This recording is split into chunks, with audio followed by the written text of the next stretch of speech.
Hello dear students, आज हम पढ़ेंगे कक्षा 10 गणित की प्रश्नावली 6.1 के प्रश्न संख्या 1 को। चलिए आज की क्लास को स्टार्ट करते हैं। उससे पहले अभी तक भी आपने इस वीडियो को लाइक नहीं किया है, वीडियो को लाइक करिएगा। चैनल पे पहली बार आए हो चैनल को सब्सक्राइब जरूर करिएगा।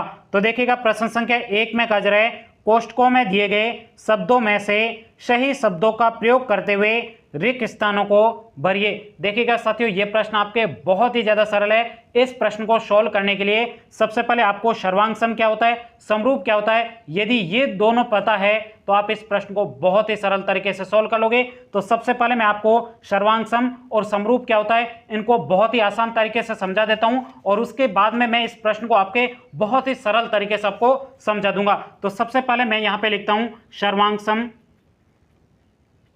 और दूसरा आपको समझाना है समरूप।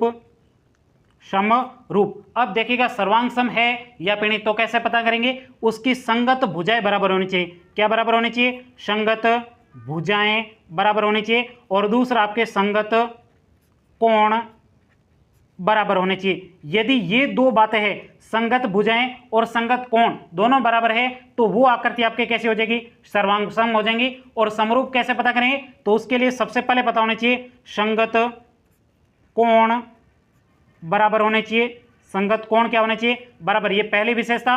और दूसरी विशेषता इसमें संगत भुजाओं का अनुपात बराबर होना चाहिए। बराबर होना चाहिए। आई बात समझ में? सर्वांग सम के लिए आपके क्या पता होना चाहिए? सर्वांग सम आकृति है या फिर नहीं, उसके लिए कैसे पता करेंगे? उसकी संगत भुजाएं बराबर होनी चाहिए और उसके संगत कोण बराबर है, तो वो आकृति कैसे हो जाएगी? सर्वांग सम। बहुत ही सिंपल है। समरूप के लिए क्या होना चाहिए? संगत कोण। इसमें भी संगत कोण बराबर है, इसमें भी संगत कोण बराबर है, लेकिन इसमें संगत भुजाएं बराबर है। लेकिन समरूप में क्या होना चाहिए? संगत भुजाओं का अनुपात बराबर होना चाहिए, तो वो आकृति आपके कैसे हो जाएगी? समरूप हो जाएगी। कैसे? तो मैं आपको बता दूं, जैसे यहां पे एक मैं त्रिभुज बना देता हूं और एक इधर त्रिभुज बना देता हूं। अब देखिएगा, ये त्रिभुज और ये त्रिभुज दोनों आपके सर्वांग सम है या फिर समरूप, इसका कैसे पता करेंगे? जैसे मैं बात हूं, ये 5 सेंटीमीटर, ये भी 5 सेंटीमीटर, ये भी 5 सेंटीमीटर, ये आपके 5 सेंटीमीटर, ये भी 5 सेंटीमीटर और ये भी आपके 5 सेंटीमीटर भुजा है। अब ध्यान से देखो, इनकी भुजाएं सभी में क्या है? बराबर। पहले कहा गया था सर्वांग सम में कि संगत भुजाएं बराबर होनी चाहिए। देखो, ये और ये भुजा बराबर, ये और ये भुजा बराबर, ये और ये भुजा बराबर। इसका मतलब संगत भुजाएं तो बराबर है, तो संगत कोण बराबर है नहीं। तो यहां पे देखें, ये कोण 60 डिग्री, ये भी कोण 60 डिग्री, ये भी कोण 60 डिग्री, ये भी कोण 60 डिग्री और ये भी कोण 60 डिग्री। इसका मतलब संगत कोण, सभी कोण भी आपके क्या है? बराबर। सभी भुजाएं भी बराबर है। इसका मतलब ये आकृति कैसी हो जाएगी? सर्वांग सम। क्या ये समरूप है? समरूप नहीं है। तो समरूप होने के लिए क्या होना चाहिए? समरूप होने के लिए संगत कोण, कोण तो इसमें बराबर है, लेकिन संगत भुजाओं का अनुपात भी बराबर होना चाहिए, तो इसमें भी अनुपात बराबर है। सर्वांग सम आकृति समरूप होती है, लेकिन सभी समरूप आकृतियां सर्वांग सम नहीं होती है। जैसे मैं बताऊं, अब आपको समरूप की बता देता हूं। जैसे ये त्रिभुज है, ये भी त्रिभुज है, 5 सेंटीमीटर 5 सेंटीमीटर 5 सेंटीमीटर, ये भी 60, ये भी 60, ये भी 60, ये आपके 10 सेंटीमीटर, ये 10, ये 10, ये 60, ये 60 और ये आपके 60। अब ध्यान से देखो, अब यहाँ पे समरूप का पता करना है। समरूप का मतलब सबसे पहले तो आपको पता होना चाहिए संगत कोण बराबर है। तो यहाँ पे देखो, कोण सब में क्या है? बराबर 60-60 डिग्री। इसका मतलब पहली शर्त तो कंप्लीट होगी। अब दूसरा कार्य है संगत भुजाओं का अनुपात। अनुपात कैसे निकालते हैं? पहली भुजा, जैसे इस वाली भुजा और ये भुजा, इन दोनों का भाग दो, ये 5/10 हो जाएगा। अब ये इस वाली भुजा को लो, ये आपके 5, इधर वाली भुजा ये 10, इधर नीचे वाली भुजा दो 5 और नीचे वाली भुजा इधर की ये 10। इसका मतलब देखो अनुपात 5 का भाग 1 बार, इसमें 2 बार, 1 बार 2 बार, 1 बार 2 बार। इसका मतलब देखिएगा इनका अनुपात सबका क्या है? बराबर है। इसका मतलब ये आकृति दोनों कैसी है? ये दोनों आकृति आपके समरूप है। आई बात समझ में? अब ये संगत क्या होता है? संगत मतलब जैसे आपका दोस्त पढ़ता है और ये आप भी पढ़ते हो, इसका मतलब आप दोनों की संगत क्या है? बराबर है। इसी प्रकार से आपको देखना है सामने, जैसे यहाँ पे देखो, इसकी देखोगे भुजा किधर इस तरफ की है, तो ये भी भुजा इस तरफ की है। इसका मतलब इन दोनों की संगत क्या है? बराबर। ये 5 सेंटीमीटर है तो ये भी क्या हो जाएगी? 5 सेंटीमीटर हो जाएगी। संगत मतलब सामने वाली। जैसे ये कोण और ये कोण, ये 60 डिग्री है तो ये भी 60 डिग्री। इसका मतलब ये कोण और ये कोण दोनों कैसे? संगत कोण है। दोनों संगत कोण क्या है? बराबर है। आई बात समझ में? अब ध्यान से बहुत अच्छे तरीके से समझते हैं। उससे पहले एक और मैं आपको बात बता दूं, जैसे ये वृत्त है और ये वृत्त है, इस वृत्त की त्रिज्या आपकी कितनी है? 5 सेंटीमीटर और इस वृत्त की त्रिज्या आपकी कितनी है 10 सेंटीमीटर। तो ध्यान से देखो, यहाँ पे देखोगे ये त्रिज्या कितनी 5 सेंटीमीटर, ये आपके 10 सेंटीमीटर, लेकिन इसका कोण कितना है, तो यहाँ पे देखोगे वृत्त का कोण कितना होता है 360 डिग्री, इस वृत्त का भी कोण कितना टोटल 360 डिग्री। तो यहाँ पे कोण यानी संगत कोण तो बराबर है। अब देखो ये आपके सिर्फ एक ही भुजा कह सकते हो या फिर इस वृत्त की त्रिज्या, एक ही त्रिज्या, तो इन दोनों में अनुपातों में सब बराबर होगा। जैसे यहाँ पे इसकी 1 सेंटीमीटर थी, इसकी 2 सेंटीमीटर, तो ये आपके इसको तुलना करने के लिए आपके संगत भुजाओं का बराबर होना देखने की जरूरत ही नहीं है, क्योंकि आपको पता है वृत्त में देखिएगा कोण बराबर होता है और एक ही भुजा होती है, तो आपको संगत भुजाओं का अनुपात पता करने की जरूरत नहीं, सीधा आप बता सकते हो कोण के आधार पर कि ये दोनों आकृतियां कैसी है, संगत है, सॉरी समरूप है, कैसी है, समरूप है। तो आइएगा बिल्कुल सिंपल तरीके से हम इस प्रश्न को सॉल्व करते हैं।